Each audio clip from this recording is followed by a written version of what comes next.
Good afternoon, everybody. My name is Jade Baranski. I'm the CEO here at Mobilize. We're very happy to be. Hi, Mark. It's so fun. We're so happy to be here with you guys today. I'm going to let Jerry introduce himself. Well, I'm Ramey. I'm the CTO here. So back to you, Jade, to get it going. Yeah. I have a quick question. We didn't want to start with trivia because everybody else started the trivia, so we thought we would introduce ourselves first. But I do have a trivia question. So we're here to talk about data. This is a data question. What percentage of organizations meet basic data quality standards, do you think? It's the Harvard Business Review survey. What do you think? 25, way too high.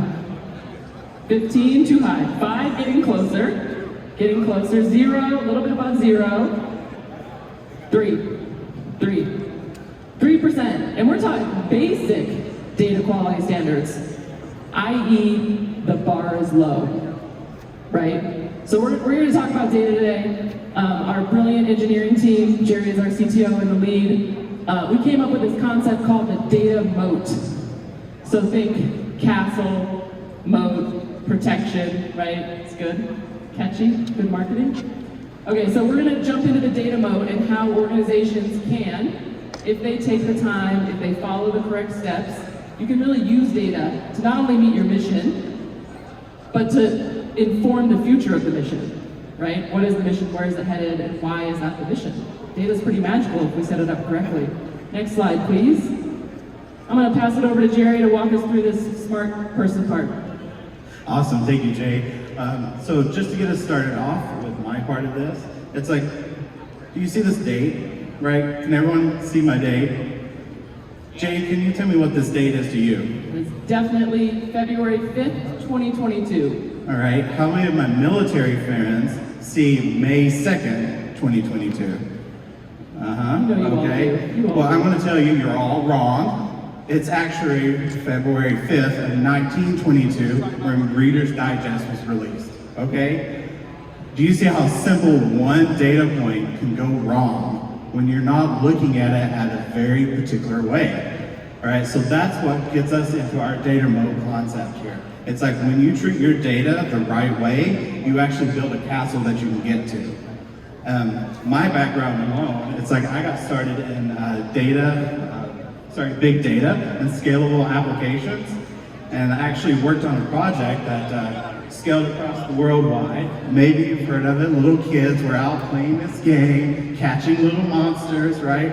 I was part of that project that helped release that. So I have a background in like, how does data actually transform our world? Because what you didn't know is during that period of time, kids were getting more exercise than they ever did. So big thing for me. But outside of that, I'm going to go through the 4 concepts of our data moat. The first one is, know your end goals, right? If you don't know where your data is going to take you, you can't collect the right data. So let's take an example. We know in the DoD, retention is a thing, right? We want to go after like keeping the best in our programs. Well, if we're not measuring the right data to tell us the stories of what's happening with our people, we can't answer those questions, right? So we need to know the end goals in advance of that. Our second one is disconnected data. Now, I know this is a sore spot, so forgive me, but how many of our systems don't talk to each other, right? Like that is a key problem in our DoD. Like this application does not go over to this application, and you have a record over here that changes, but it doesn't get updated over here, and the next thing you know, you don't know what's going on, right? Disconnected data is a huge problem, not only within the DoD, but in the industry as well. Our third concept, formatted data, right? We just saw that. If I had presented this as a date timestamp, no one in this room would have got this wrong. You gotta think about how you're approaching your data, how you're storing that data. How are you gonna use that data in the future again, right? Am I gonna do ranges? Am I just looking for the year? Those concepts. Very important to start with this first. And then our last one, and this is where vision had its foundation, is deduplication. Now, our focus is deduplicating efforts, but before that, we had to deduplicate data sources as well. Like this record over here had a project Project A had data points over here, and in this system, they have the same data points, but they were different. So how did we deduplicate those things?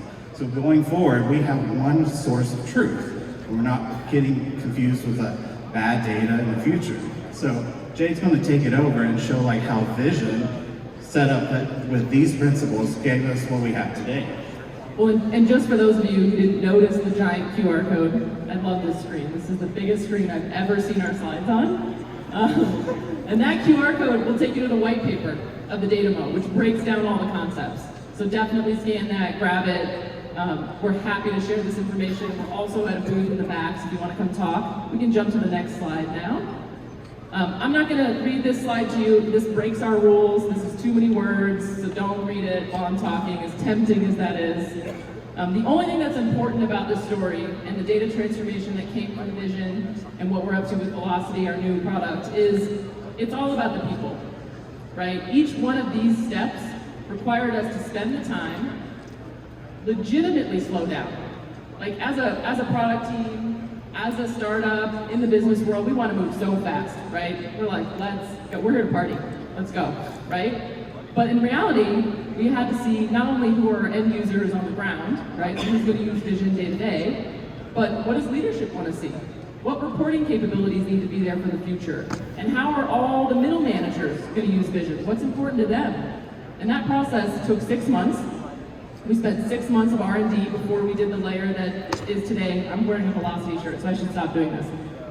Vision, right? We did 6 months in R&D. Hundreds and hundreds of people, hundreds of conversations. And that is, if you come check out a demo of Vision, why it looks so logical to you guys. It's not because we developed it in the most logical way to us, which would have been easy, by the way. It was actually built for the DoD. Right? So all of these steps and each one of these pieces happen with people, by people, for people. And I think that's really important because you can get very smart people in the room. You can get Jerry and our data team, and they'll set you up a data structure. It'll be great. It'll scale. It'll be agile. It's robust. Will you like it? Will you use it? It's a whole different conversation. So I want to go to the next slide and share a piece of data that we're bringing into the system all around user demand. So from the day we got our SIBR phase 1, it was very, very clear that although the innovation and improvement ecosystem is thriving, it's moving, the connection points to industry and to businesses were missing, right? We have SIBR Sitter, we have some other programs, ventures, but there was really no direct way for, let's use a Spark Cell, right? You call a Spark Cell, your small business, say, hey, I have a drone, would you like it? And the Spark Cell's like, well, we don't have a drone project right now, but we might in the future. Company's like, great. It hangs up the phone, puts you on a sales list, maybe they're gonna call you back, maybe they're not, right? Who knows?